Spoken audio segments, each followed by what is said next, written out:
the democratic polycrisis. Today, I want to tackle what honestly might be the single most important question of our time. With all the democratic erosion, political cruelty, and economic insecurity we are feeling right now, what futures are actually left for us? Are we literally locked into a downward spiral, or do we still have the power to choose a different path? Let's dive right into the data, the history, and the structural solutions that are going to determine exactly where we go from here. Here is our roadmap for today. First, we will look at the Great Democratic Reversal. Next, echoes of the past, followed by the science of foresight. And finally, choices for democratic renewal. The Great Democratic Reversal. Let's jump straight into the data from the VDEM Institute. And honestly, it is pretty staggering. Right now, 74% of the global population, we are talking 6 billion people, lives in an autocracy. It is a massive global democratic regression that basically wipes out the gains we made after the Cold War. On the flip side, only 7% of the global population currently lives in a consolidated liberal democracy. So what does this mean for the United States? Out of 179 nations tracked globally, the U.S. is currently ranked 51st. 51st. That is a huge drop from being in 20th place just a few years ago. It essentially means the U.S. has lost its long-held status as a liberal democracy and has been reclassified as an electoral democracy. This institutional decline is happening incredibly fast. The Liberal Democracy Index score plummeted from 0.79 in 2023 all the way down to 0.57 in 2025. That effectively erases decades of progress, putting the metric right back to where it was in 1965. Researchers are pointing to a few key drivers here, mainly executive overreach, along with intense pressures on independent media and civil liberties. None of this is happening in a vacuum, right? We are dealing with a true polycrisis, where all our struggles are deeply tied together. When wealth concentration leaves half of renters struggling just to pay for housing, it creates this very real perception that the state has been captured by the elite. Then you add social atomization to the mix, with 54% of adults reporting isolation. People become desperate to belong anywhere, which totally fuels extreme tribal politics. Throw in generative AI breaking down our shared sense of truth and climate disruptions, practically paralyzing long-term policy, and you have a perfect storm. Every single crisis just amplifies the next one. So, what is the end result of this polycrisis? A complete collapse in public trust. Research from Carnegie UK and Pew shows that nearly half of UK citizens feel none of the political parties represent them, and in the US, only 20% of citizens actually trust the government. When trust hits rock bottom like that, a socially isolated public becomes incredibly vulnerable to authoritarian narratives. Those voices that promise really easy, immediate answers to massively complex problems. Echoes of the past. If all this feels completely unprecedented to you, history actually tells a slightly different and maybe even a bit ironic story. Think back to the first Gilded Age in the 1890s. You had robber barons, extreme inequality, and this massive communications revolution with the telegraph. Fast forward to today, the second Gilded Age. We have extreme wealth concentration, an absolute epidemic of loneliness, and the AI and gig economy revolution. The technological and economic disruptions we are navigating right now are almost a perfect mirror image of the 1890s. But here is where it gets genuinely hopeful. America has repeatedly hit these absolute boiling points of inequality and polarization, yet it has managed to pull itself into these incredible, multifaceted upswings. The panic of the 1890s eventually gave us progressive era reforms. The Great Depression birthed the New Deal. The 1960s brought the Civil Rights era. So yes, we might be in a great reversal right now, but the historical pattern absolutely proves that an upswing is entirely within our reach. We have to remember, though, that a great renewal is never just inevitable. That transition from the Gilded Age to the Progressive Era did not happen by magic. It was the result of very specific choices, highly organized civic action, and deliberate policy shifts.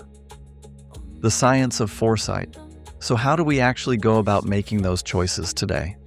Futurist Jim Dator discovered that complex societal shifts usually fall into one of four archetypes. You have growth, which is really just more of the same. Discipline, where we are forced to adapt to new limits. Transformation, which is a disruptive leap to a totally new system. Or decline, which is systemic breakdown. Futurists use these four categories to rehearse multiple possible futures instead of just trying to blindly predict one. Another super helpful tool here is the Three Horizons framework. Horizon 1 is all about how we manage our current struggling systems. Horizon 2 represents the disruptive innovations happening right now. Horizon 3 is the transformed, visionary future we actually want to build. These horizons overlap, and they help us strategically bridge the gap from today to tomorrow. When researchers apply these foresight frameworks to our current democratic crisis, they map out four very specific, plausible scenarios. Remember, these are not predictions.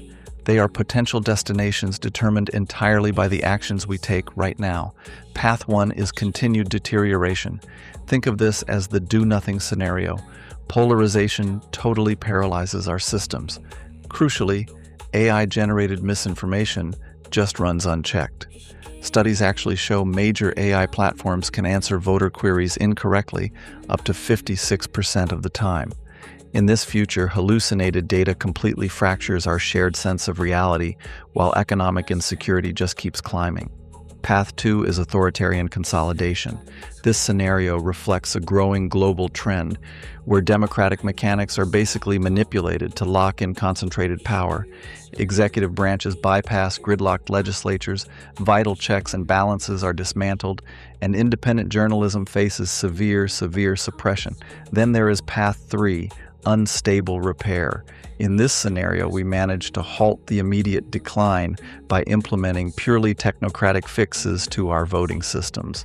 But the catch is that the underlying societal loneliness and economic alienation are totally ignored.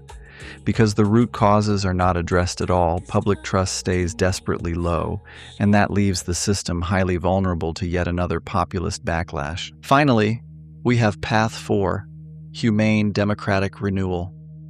This is absolutely our optimal outcome, our Horizon 3. In this future, we successfully transform the system through highly inclusive, multi-level governance. We implement structural reforms that do not just tinker with the voting machines, but actually address wealth concentration and social atomization. It is a future with high democratic well-being and genuine social connection. Choices for democratic renewal. Based on extensive research from Brookings and Carnegie, there are four critical leverage points to actually get us to that renewal.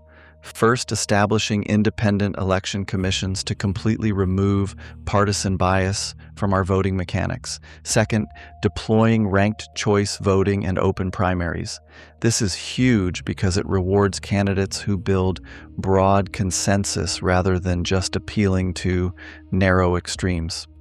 Third, institutionalizing citizens' assemblies, which means literally putting everyday people in a room to deliberate and solve complex problems. And fourth, passing a national strategy for social connection to actively cure the loneliness epidemic that is driving so much of our political extremism.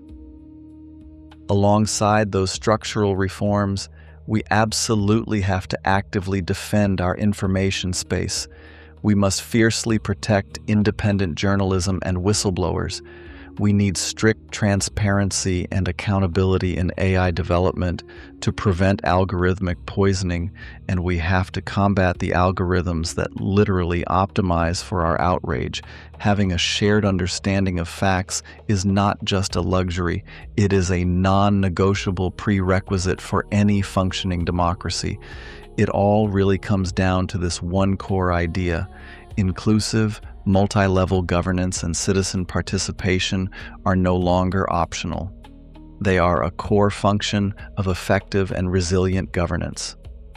Giving isolated people a real meaningful voice, and I do not just mean a vote every few years, but true ongoing participation, is quite literally the only way to restore the legitimacy of our institutions. That brings us to our final thought. We have looked at the data, the historical parallels, and the foresight models. The future is not a prediction, it is a choice. We are standing at the exact same crossroads as the 1890s right now. So I want to leave you with this question: which horizon will we choose to build? Thank you for watching. Remember, you are worth the time it takes to slow down, listen within, and care for yourself. If you found this helpful, please subscribe for more mindful insights.